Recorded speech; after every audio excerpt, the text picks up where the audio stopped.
He was in all 9 Star Wars films. Please give it up. He's C3PO. It's Anthony Daniels.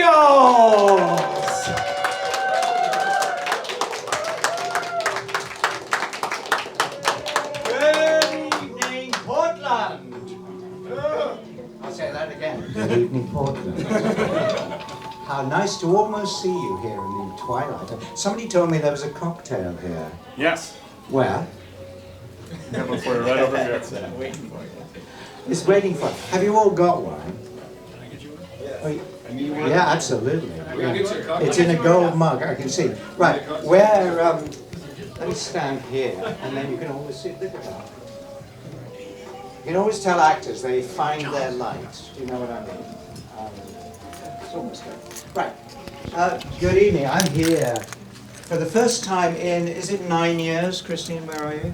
When we were last here? We were here in 2009, you do the math. I was younger then, we had pictures to prove it, I'm not showing you. But we came here to do Star Wars in concert. Truly one of the greatest experiences, I hope for the audience, but certainly for me. Narrating 9 Star Wars movies at that point. Wait a minute. You're singing the same. None of this is rehearsed, so forgive me. Narrating the story of Star Wars as it was then, before the prequels, of course, because I went on to do another 3 movies after that. This is a job, a gift that keeps on giving, not only to the audience, but to me, because without C3PO, I would have had to go out and get a real job. And pretty much I never needed to, because 3PO has kept me busy and wonderfully entertained and injured and hurt and frustrated and angry and all these things for, you do the maths, about 45, 46 years. Because I first met George Lucas in 1975. Many of you weren't born then, isn't that weird? And of course, famously, I didn't, does anybody have a question? Maybe we'll come on to that. But many of you, of course, will have all your questions answered because you will have read the seminal book of the century. And I just happen to have a coffee here. Here we go. This is a book which will answer all your questions. It is I Am C3PO, the Inside Story. Isn't that good? Real cheap trick here. Yes, it's available on Amazon and all good bookshops. But I ended up writing this during the filming of episode 9, The Rise of Skywalker, because I had lots of time on the set. And over 2 years before that, and so on. And it tells most of the stories of, particularly beginning with refusing to meet George Lucas, because why would I, a serious actor, Shakespeare and stuff like that, well-written prose, even iambic pentameters, and language that was serene and beautiful and elegant. And then I met George Lucas for the part in Star Wars, where nobody ever accused the script of being eloquent, but that was later. Because I was very snobby and thought that playing a robot was not worth the 3 years I just spent at drama school. So I said no, and my agent said, don't be so stupid, go and meet him. I walked in, and in this book is a painting, a copy of a painting that changed my life. The artistic interpretation of what 3PO might look like, a concept painting. And I tell the story in the book, and you don't now have to buy it because I'm telling this story. I looked at that painting, and I don't know if you ever go to art galleries and you see endless paintings, and you don't always connect. I mean, I've been to the Louvre in Paris, and I've seen the Mona Lisa. It's crap.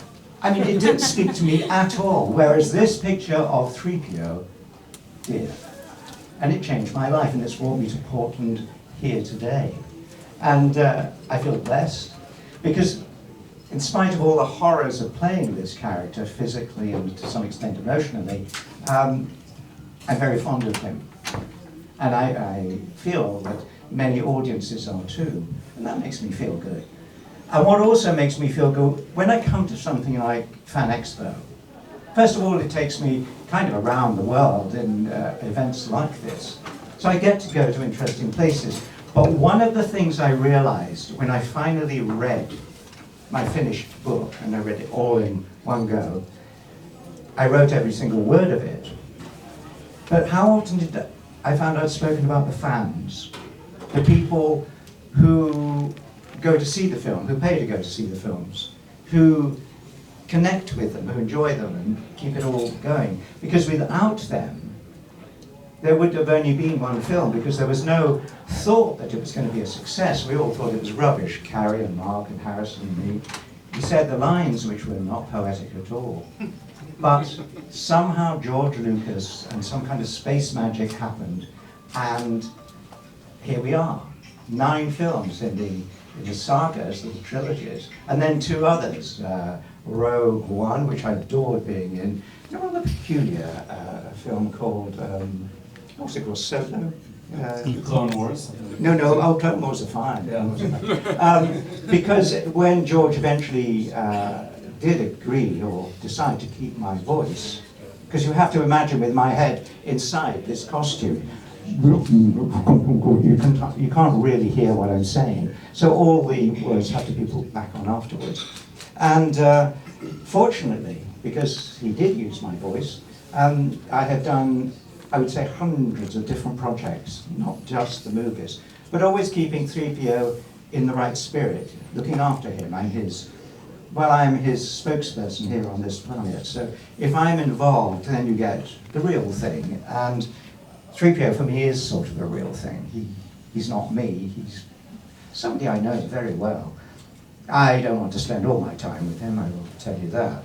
But when I do, I feel pretty proud about it. And coming to a convention like this, to Fan Expo, allows people to meet somebody from the movie that the sagas that they connected with. I'm just if you like, a spokesperson for the evening, for the event. But it is amazing the emotion that comes out of various fans when they finally meet the first voice that they heard in those movies all those years ago, 40-something years ago. And it brings back a flood of memories, some good, some sad and poignant when family members are no longer there. But for many people, Star Wars has been this extraordinary thread, a timeline within their own family. And I key these emotions out of them, and sometimes it's quite difficult. But the fondness, the joy that people get out of these movies, the extension of it to people, okay, they buy all the products and so on, but they dress up, they meet people, they make friends, they sometimes marry. Sometimes, you know, Darth Vader's doing the ceremony, they get so carried away with it all. But it means so much. And it was all triggered by the timing when it came out in 1977, that the world was a different place. The world didn't know that it wanted this kind of new magic technology, but George Lucas changed all that. He ushered in the films we now see with all their technology. They may or may not have the same magic, but the impact on people, adults in those days who took their children, and those children now are, you know, in their 50s. And each time, each new film has spawned a new audience, and there's something in every one of them for everybody who loves them. Some people love the dark side, some people like the good, you know, clean living characters. People like Darth Vader. People like Jar Jar Binks. If you were 10 when you saw episode 1, you adore Jar Jar Binks. If you were around 40 or 50, as I was when I saw it, not so much. But seriously, people now go and revisit as they get older, and they say, yeah, I remember this, it was all so good. You will never, of course, realize my favorite character, because apart from 3PO, who's the ultimate good, I love Darth Maul. They're totally evil. No quarter given. He just goes around, you know, killing people.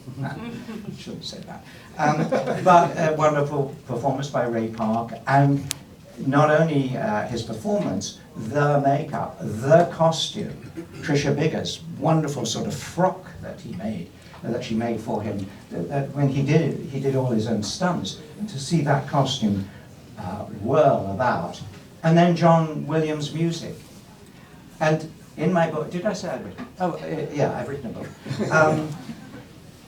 When I'm putting my voice on these movies, you have to realize, and in 1976, there I was, watching myself on screen in Hollywood, literally, in a dubbing studio, watching the scenes go by over and over again. It's called looping in those days. 35mm loops of a scene that would go round and round. You had 3 goes to get it right, and then you had to wipe the whole thing and start again. Now we have ADR, automatic dialogue replacement, where you could go on forever. And with J.J. Abrams, as the last director I worked with, we did go on forever. He loves to repeat things until he thinks it's right. I love working with him. But when I saw myself on screen, it was curious, but it was also really boring, because there were just my lines in the desert, you know. Wait a minute, where are you going? What? As the 2 robots kind of, you know, argued and so on. And then Georgia put in a temporary track of music, and the scene came alive. And I tell you, without John Williams' music, without his score, without his character theme, his leitmotif for Ray Park's character, it would have been lacking.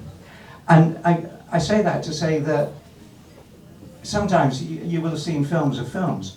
Sometimes I could be alone in front of the camera, or just with one character, and I'm looking behind the character at maybe 200 crew members who you will never see.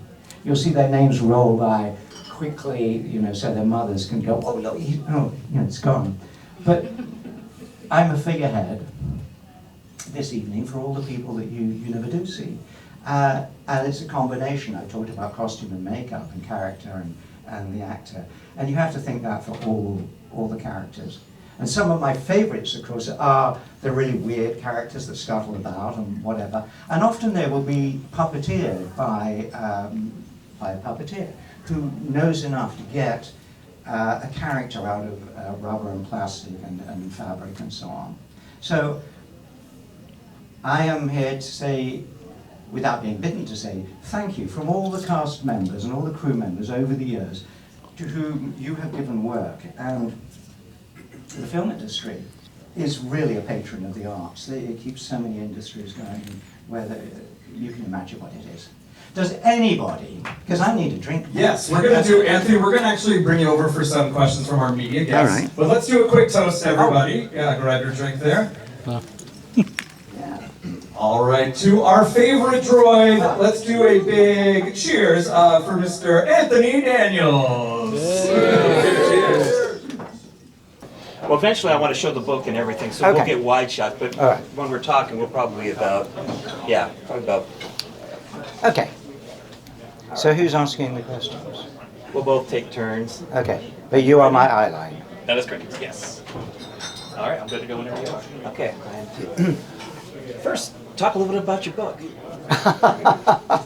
What's it about? Sorry, I'm going to stop. Do your questions, is your voice coming into this? No. Right. Be just you. Okay. Let me just think then. I've got that question. Well, I wouldn't be an actor. Let me start again. One of the joys of coming to put.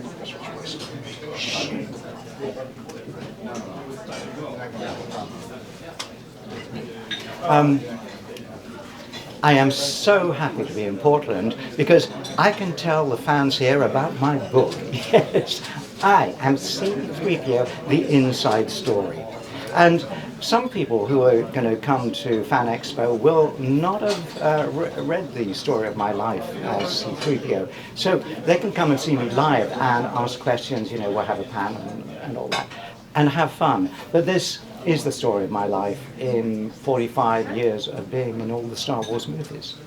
Is there a story you could tell us, a short story about something? You kind of mentioned one, you were talking about a painting that changed your thought of One of the things I love talking about is the way I got the job, which was against my will back in 1974, 1975. I refused to meet George Lucas. I thought it would be beneath me to play the part of a robot.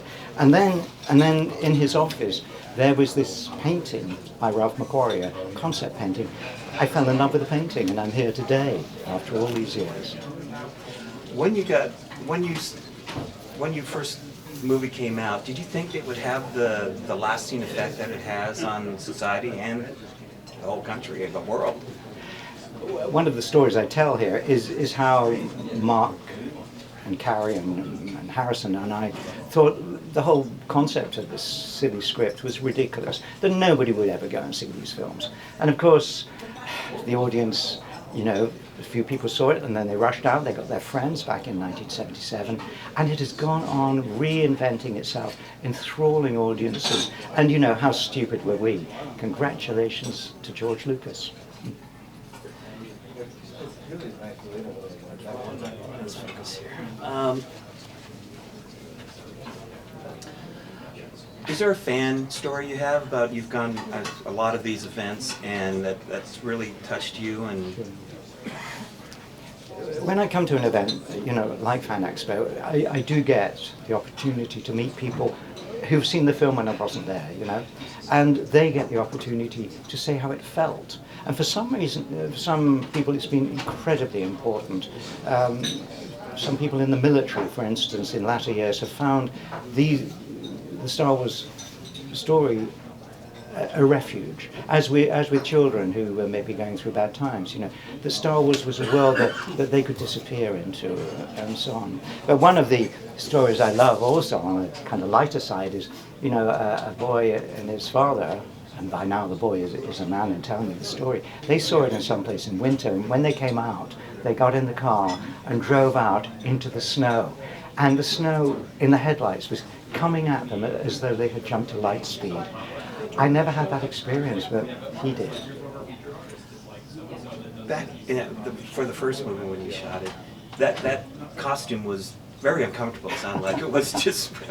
How did you get through that? The shooting with that. A great joy of being at a convention like this is I'm talking about Star Wars, but I'm dressed in kind of regular clothes, and I cannot tell you they're a relief. It's a beautiful costume. Liz Moore, who created this shape, made a beautiful thing, but she never actually had to wear it, and the people who fabricated it didn't wear it.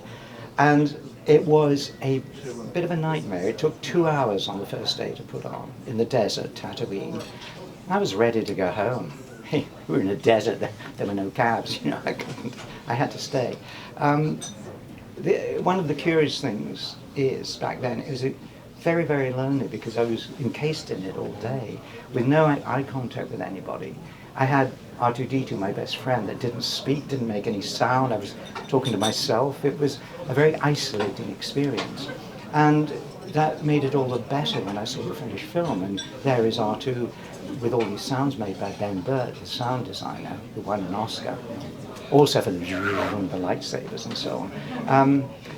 But it was pretty strange being here. And over the years, it got better. And by the last film, The Rise of Skywalker, the costume would come on and off in a few minutes. I was very grateful for that.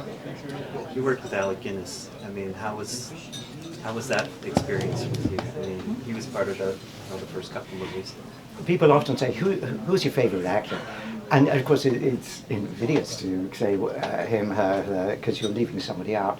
But I think one of the things that got me through that first movie back in 1976 was Sir Alec Guinness, who played Obi-Wan Kenobi, who not only was he an artist of exceptional talent, but he was one of the kindest men that I ever met. And he kind of looked after me in a way, and he gave me a kind of line to follow, I think. But there have been other people after that. And I always think Mark Hamill, who played Luke Skywalker, had the most difficult job because he was playing this nice hero person, And there's people like me and Darth Vader and the Wookiee and all that kind of thing, having fun with it.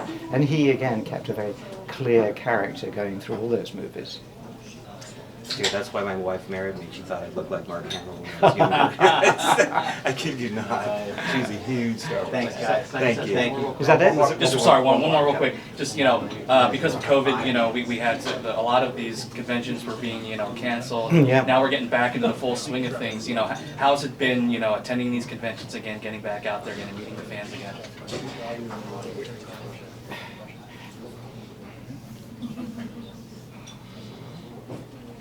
I was in the middle. I was in the middle of a book tour and a film tour for Disney, and we reached San Francisco, and suddenly the doors closed because COVID had struck. And for more than 2 years, we never got to meet the fans. The fan never got to meet any of us. Now we're back, and there is this. Each show I've done last year, and this is the first one this year, there is an overwhelming kind of surge, extra surge of pleasure, if you like. And it's wonderful to see people coming back with renewed energy, and we've got through COVID and hopefully survived it. And I think it made us miss the fun, and it made us miss each other. We all became rather introverted, and it's quite hard to break out of it. And something like Fan Expo, where people can come either in jeans and a sweater, or they can come in wacky costumes that they've created. And that for me is one of the exciting things. But now there is this togetherness, this creativeness, this friendship, and the fans. I love it. Thank you so much. Thank you. Okay. Mr. Daniels, it's a pleasure to meet you and have you here in Portland, Oregon. I'm Dave. I'm with Ground Zero Radio. Is it true that you were offered the opportunity to meet with George Lucas way back before you were ever contracted, and you denied? You turned him down? Yes, it's totally true. I'd been acting for 2 years on television and stage and radio, and before that I'd spent 3 years at my own expense at drama school. So I'd invested quite a bit into being a rather serious actor. And then my agent at the time rang up and talked about this American who was making a low-budget science fiction film, and the part in question was that of a robot, a complete disguise, and I kind of basically told her, no. She said, "You're stupid, go and meet him." And George was not at all what I expected of a Hollywood producer, director, because of course he's not a Hollywood person. He never has been, never will be. He's George. He was shy and quiet and exhausted because he was seeing every actor in England for every role. And he was very nice, but I still wasn't interested. Because I didn't like sci-fi particularly. I didn't dislike it, but I'd walked out of 2001: A Space Odyssey back in the 80s because it was so boring. Late 60s, wasn't it? 68. It was so boring, and spaceships, no. And then what changed my mind in George's office was a concept painting by Ralph McQuarrie of the character. And the face of that metal man changed my life. Another question? Right I'll here. go first. Hi, I'm David with Mad Bros Media. In '97, you wrote a comic for Star Wars, The Protocol Offense. Offensive. The Protocol Offensive with Dark Horse Comics, who were up in Portland. Is that right? It is, yeah. Yeah, it's true. And that was the first time I came to Portland. And this is now, I think, the third. And I had no idea how difficult it was to write a comic. I did it in conjunction with Ryder Wyndham, who knows a lot about that kind of thing. It was fun. I never wrote another one. You have plans to, okay. No. Right here? Yeah.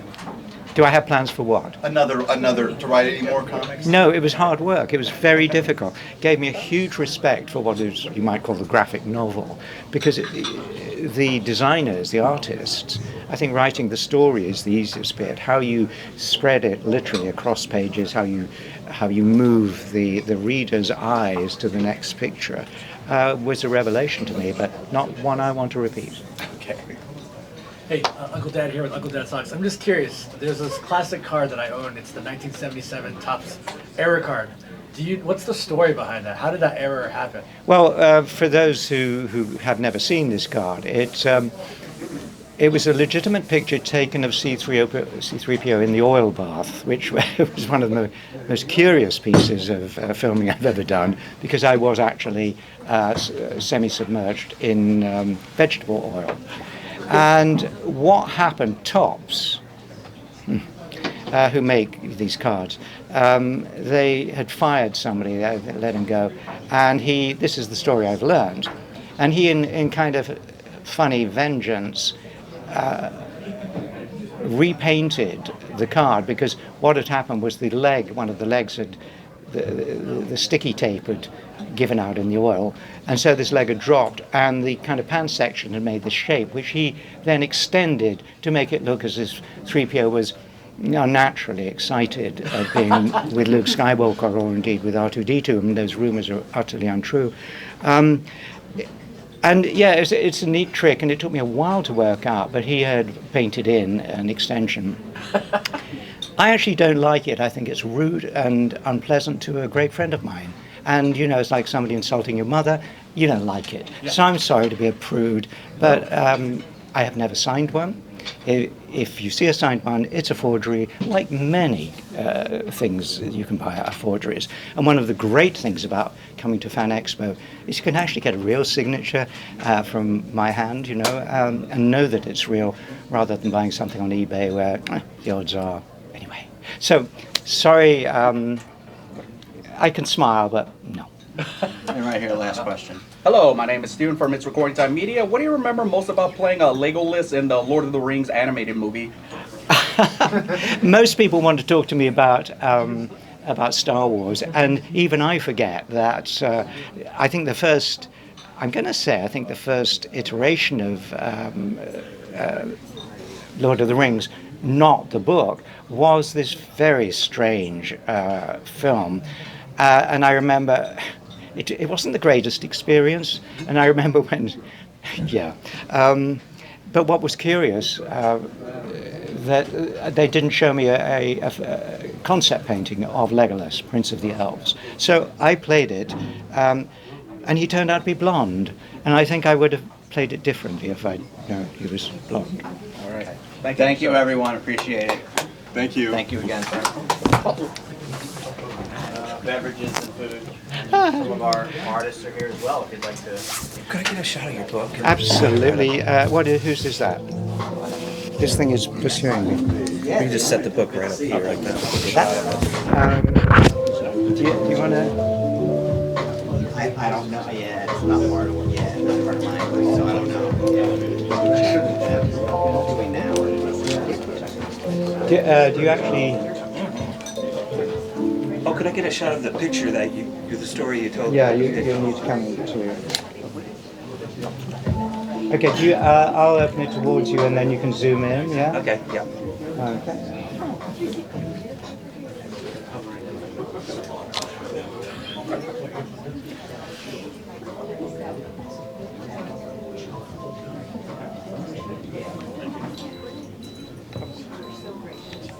Perfect. Okay, final shot. Yeah, that's right. Get the or the other side. Hey, look at that.